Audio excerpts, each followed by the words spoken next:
O presidente Joe Biden dos Estados Unidos anunciou hoje, dia 24 de abril, que ele quer tentar a reeleição ano que vem, em 2024. Eu vou fazer uma análise disso hoje, dessa intenção que ele demonstrou em tentar a reeleição, para entender em que pé isso pode acontecer, em que pé essa reeleição vai se dar, quais são os grandes perigos para essa reeleição conseguir acontecer ou não. Lembrando que o presidente incumbente, ou seja, o presidente que está no poder, sempre tem a vantagem tanto da máquina quanto do holofote da opinião pública, mas isso tanto para o bem quanto para o mal, ou seja, para falar bem ou para falar mal do presidente. Meu nome é Bruno Heming, eu sou economista, doutor em Relações Internacionais, e aqui a gente fala de economia e política global. Bom, o presidente Biden, ele é um senhor, ele é um idoso de 80 anos de idade, e ele quer tentar a reeleição. Em 2020 ele ganhou do presidente Trump em uma eleição que foi bastante conturbada, assim como foi a do Brasil ano passado, e teve um desfecho bastante ruim, bastante conturbado também, que foi a invasão pelos extremistas de direita da Casa Branca, do Capitólio, na verdade, não da Casa Branca, do Capitólio, que é o símbolo máximo de poder da democracia dos Estados Unidos. Há um documentário, se eu não me engano, na Prime Video da Amazon, e que existe um relato bastante intenso, bastante detalhado também, de como as forças de segurança tiveram problemas para tentar lidar com aquela turba, aquelas pessoas totalmente enraivecidas em função de uma desconfiança plantada e fomentada pela extrema-direita na figura do presidente Trump, que não queria deixar o poder. E, inclusive, está sendo denunciado, ele foi indiciado criminalmente por ocultar documentos nos Estados Unidos, isso é uma coisa muito séria, e foi o primeiro presidente que sofreu esse tipo de indiciamento, mas lá o indiciamento criminal ele já é acompanhado de pedido de prisão, é um outro sistema judiciário, outro sistema policial, outro sistema jurídico, e faz aí, às vezes, de quando indicia alguém por um crime dessa envergadura, desse calibre, a pessoa já sai presa e daí todo um processo legal ele decorre daí e o julgamento, claro. Agora, no caso do Biden, que assumiu nessas condições e um país bastante cheio de problemas, ele teve desafios, né? E aí eu já vou tentar fazer aqui o seguinte, tentar mostrar os elementos que podem levar ele a ser reeleito e os problemas. Comecei falando da idade dele, isso é uma questão óbvia, e eu vou daí demarcar aqui vou tentar fazer esse jogo, né? Esse bate-bola entre questões positivas e negativas para traçar uma conjuntura e algum tipo de prognóstico que a gente possa tirar das possibilidades de reeleição dele. Como já comentei, a idade dele é um fator relevante. Ele, com 80 anos, todas as questões começam a ganhar uma gravidade muito maior. Questão de viagem, questão de disposição, porque político, né? Ele precisa ter disposição para poder conversar com todo mundo, receber muitas lideranças políticas, fazer viagens e receber quem viaja para os Estados Unidos vindo do exterior, são presidentes, ministros de relações exteriores, empresários. Tudo isso faz com que a agenda de um presidente, de um líder político, seja muito pesada e quando a pessoa tem mais idade, isso fica muito complicado. Essa já é uma limitação objetiva e que não tem muito o que fazer. É biológica, né? Todo mundo vai passar por isso. Quem não passou ainda vai passar, é inevitável. Então, esse é um primeiro fator. Outro fator é a questão da popularidade dele. Ele está com uma popularidade que beira a casa dos 30%. Se eu não me engano, está na casa dos 39%, ou até um pouco menos, dependendo da pesquisa que você observar. Acho que as últimas até estão um pouco mais baixas do que isso, sendo que o presidente Biden começou com uma popularidade na casa dos 50%. Houve também, né, as eleições de meio período, né, de midterms, que conseguiu-se, pelo Partido Democrata, uma vitória bastante expressiva, quando era esperada uma derrota, e os republicanos ganhando as duas casas, tanto o parlamento quanto o Senado, e fazendo um congresso republicano que dificultaria ainda mais a vida do presidente Biden. Mas o que aconteceu foi que, de fato, a Casa dos Representantes, que seria a mesma coisa que o nosso congresso aqui, foi majoritariamente republicana, mas uma diferença pequena, não são muitas cadeiras que foram perdidas pelos democratas, e o Senado ele é democrata. Então, a gente vê aí um equilíbrio e o que facilitou bastante a vida para muitas proposições do presidente Biden, tanto nas leis que têm relação com a Covid, e ele teve que enfrentar esse problema, e o presidente Trump negava, né? Então, enfrentou o problema da Covid, passou leis na casa dos 1,3 bilhão de dólares para os pagamentos de pessoas que não poderiam trabalhar naquela época da Covid. Passou também outras leis, um projeto de lei de infraestrutura que dialoga com um mundo em que os Estados Unidos tem um déficit de infraestrutura muito grande, e isso casando com questão de energia renovável, outra temática que também foi vitoriosa por parte da administração do presidente Biden. Já outras questões, como a política externa, é que vão pesar talvez contra, mas a gente vai chegar lá, vou chegar na política externa, mas o cenário que se traça internamente para o Joe Biden é de uma popularidade diminuída, também muito em função da inflação nos Estados Unidos, em itens centrais como gás e combustível, gasolina, e isso vai afetar o bolso diretamente das pessoas, e as pessoas vão colocar a culpa no presidente. Isso é inevitável, todo o sistema político tem isso, e não é diferente nos Estados Unidos. Por outro lado, a oposição ela está enfraquecida em termos de Trump. O Trump ele perde muito espaço, como eu falei, ele foi indiciado por um crime, só que existem outros atores que vão se mobilizar, inclusive dentro da própria base dos democratas. Isso estamos a ver ainda para ver quais são os principais opositores dentro do Partido Democrata do Joe Biden, mas os republicanos têm o governador da Flórida, que é o Ron DeSantis. Ele é uma figura que pode, com uma estatura bastante elevada, substituir o Trump, e inclusive ele tem a preferência em relação ao Trump e em relação ao Biden. Foi feita uma pesquisa nos últimos dias aí e declarada a preferência do eleitor em relação a Biden e DeSantis. O Biden aparece com 45% e o DeSantis, se eu não me engano, está com 46% ou 47% da preferência de voto. Isso é bastante sintomático, mas como eu falei, quem é o incumbente, quem é o presidente que está em exercício, tem a máquina e tem a exposição que uma presidência naturalmente traz. Isso não é um cenário muito difícil de reverter. Mas aí a gente chega a questões aí que são muito sensíveis, e eu coloco aqui muito na política externa, o que pode tirar essa reeleição do presidente Joe Biden. Por quê? Primeira questão, né? E antes de a gente ir para a política externa, vale ressaltar algo que eu comentei aqui agora, a questão econômica. Por mais que tenham havido vitórias em investimentos de longo prazo, em fazer leis de repasse e redistribuição da forma de paychecks, né, de pagamento direto para as pessoas vítimas dos efeitos da Covid, os efeitos econômicos, quando há inflação, né, e inflação é um grande calcanhar de Aquiles de qualquer governo, isso vai retornar de uma maneira muito ruim para quem é o presidente, para quem são as lideranças políticas. E não foi diferente para Biden, e isso é natural, né, como eu já comentei também. Só que os Estados Unidos vive um momento em que a taxa de juros está bastante elevada e as perspectivas de crescimento são muito ruins. Há, inclusive, uma perspectiva de recessão. O Fed e os especialistas na análise mais conjuntural do mercado, eles falam no soft landing ou hard landing, que seria mais ou menos o quê?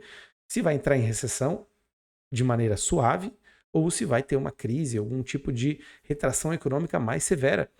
Ou se de fato vai haver, né, o soft landing, na verdade, é quando há um crescimento muito baixinho, mas há um crescimento, e o país consegue escapar da recessão e a retração econômica mais pesada que leva ao desemprego. Os dados dos Estados Unidos são de uma inflação ainda persistente, com desemprego diminuído, ou, por outro lado, emprego aumentado. Só que, como eu comentei, né, já algumas vezes aqui nesse vídeo mesmo, a inflação, e não vou deixar de comentar porque isso é importante, a inflação é uma variável impactante central para qualquer governo e na visão e na perspectiva das pessoas do que foi um sucesso ou um fracasso. Dito isso, né, temos um cenário bastante complicado, muito desafiador e cheio de surpresas por vir. Se, por acaso, a economia dos Estados Unidos começa a performar muito mal, a bolsa de valores, seja Dow Jones ou mesmo a Nasdaq, começa a performar muito mal, começa a haver muito desemprego, começa a ter uma sinalização cada vez mais forte de que não vai ter soft landing coisa nenhuma, que vai ser hard landing, que vai ser recessão, que vai ser retrocesso econômico, isso vai impactar nas possibilidades de reeleição do Biden. Agora, no tema que eu acho que é mais espinhoso e que realmente pode definir, que é um tema que é muito importante em qualquer corrida presidencial nos Estados Unidos, é a política externa. O Obama, por exemplo, ele se reelegeu falando que os Estados Unidos deveria sair do Iraque e deveria fazer as guerras que são justas, né, e prezar pelos direitos humanos, e ter pautas muito mais ligadas a direitos civis e liberdades individuais progressistas. Isso fez com que, agora, recentemente, nas eleições de meio termo, os democratas não perdessem de lavada para os republicanos. E isso, claro, vai ser uma pauta e o Biden vai segurar firme, só que a política externa ela não tem mostrado o desempenho ou não tem a possibilidade de abrir muitos flancos para a vitória, porque há derrotas muito significativas e há ameaças colocadas aí que foram estourar muito mais no governo Biden do que, por exemplo, no governo Trump. A primeira que eu coloco aqui é a questão da China. A rivalidade entre Estados Unidos e China, ela se acirrou, ela ficou cada vez mais evidente e há perdas para os Estados Unidos. Há uma visão de que a globalização deu errado e que a China ela tem uma proposição diferenciada, uma política externa que é inovadora, que é diferente. E isso, claro, coloca uma ameaça para a reeleição do Biden. Outro ponto, né, que a gente pode destacar é o Oriente Médio. O Oriente Médio lá que tem os seus recursos como petróleo e gás em grandíssima quantidade e aliados estratégicos dos Estados Unidos que agora parecem que se perderam. Israel vive um problema muito sério internamente. O Benjamin Netanyahu com proposições bastante autoritárias e um conflito cada vez mais acirrado entre a população judia, entre o governo de Israel e a Palestina. Isso, né, coloca em xeque a liderança dos Estados Unidos, assim como a questão do acordo, né, que a China mediou entre Irã e Arábia Saudita. Irã e Arábia Saudita que era uma desavença que vinha de décadas. A coisa toda ficou muito pior em 2006, aliás, em 2016, quando houve um rompimento diplomático de fato, mas nunca, desde 79, com a Revolução do Irã, as relações foram azeitadas, elas pioraram bastante, muito por influência dos Estados Unidos, e aquela região ali é central, porque há uma quantidade enorme de petróleo e gás, e até a gente chegar a uma transição energética, até a gente mudar as matrizes de produção de energia, vai continuar necessitando de petróleo e gás para qualquer país. Mesmo que os Estados Unidos tenha reserva, mesmo que os Estados Unidos tenha a possibilidade de influenciar no preço internacional dessa commodity, é importante ter o controle do mercado de compra e venda, porque isso está relacionado com o poder dos Estados Unidos, está relacionado com o dólar, que é a moeda de referência no sistema internacional. Só que há questionamentos colocados aí, muito em função do que o Fed vem fazendo com a elevação de taxa de juros. A gente sabe, há uma taxa de juros que varia entre 4,75 e 5 pontos percentuais ao ano. Isso restringe enormemente a capacidade de todos os atores econômicos de recorrerem a créditos internacionais, porque, obviamente, todo mundo quer correr para os títulos do Tesouro Americano. Então, muitos países, como foi o exemplo do Lula, como a China vem já fazendo uma diplomacia econômica que coloca o renminbi na centralidade, questionam o poder do dólar, questionam o dólar como moeda internacional de referência. Como eu defendi aqui, isso está longe de acabar. O dólar vai continuar sendo a moeda de referência internacional, só que isso pega muito mal dentro. Aí vai se somando mais questões que desabonam a política externa do presidente Biden. Todas aqui, né, relacionadas ao Oriente Médio, a questão da moeda e, claro, o que mais pega pesado, o que mais talvez coloque a presidência de Joe Biden sob um grande holofote que ofusque as possibilidades do Biden se reeleger é a guerra entre Rússia e Ucrânia.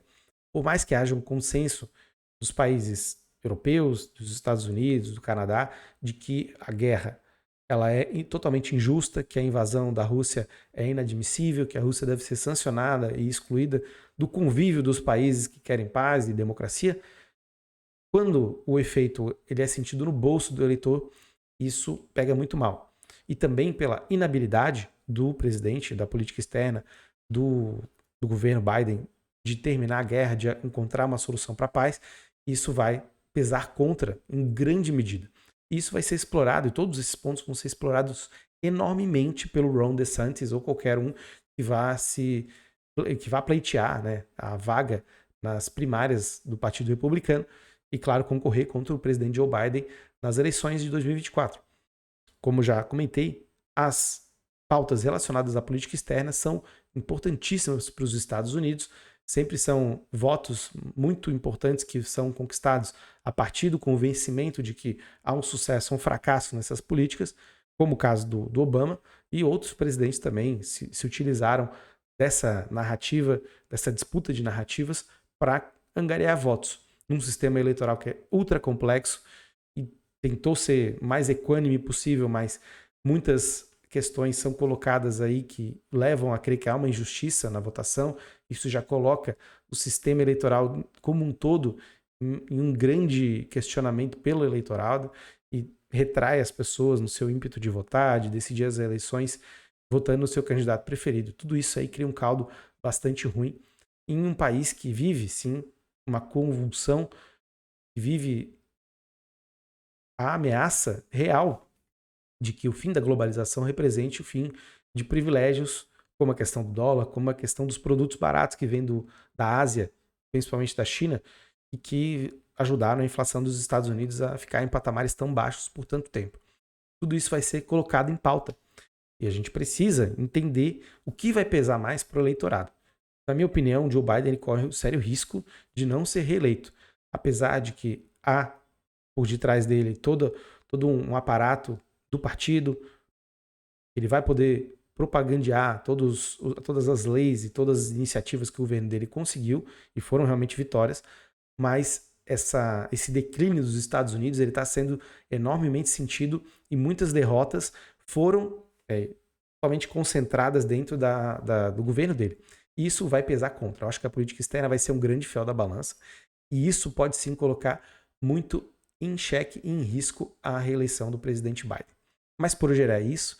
Eu acho que a gente vai revisitar esse tema muitas vezes, porque é só ano que vem a reeleição, e os Estados Unidos é um país muito importante para a gente não falar dele diversas vezes aqui, como eu sempre faço.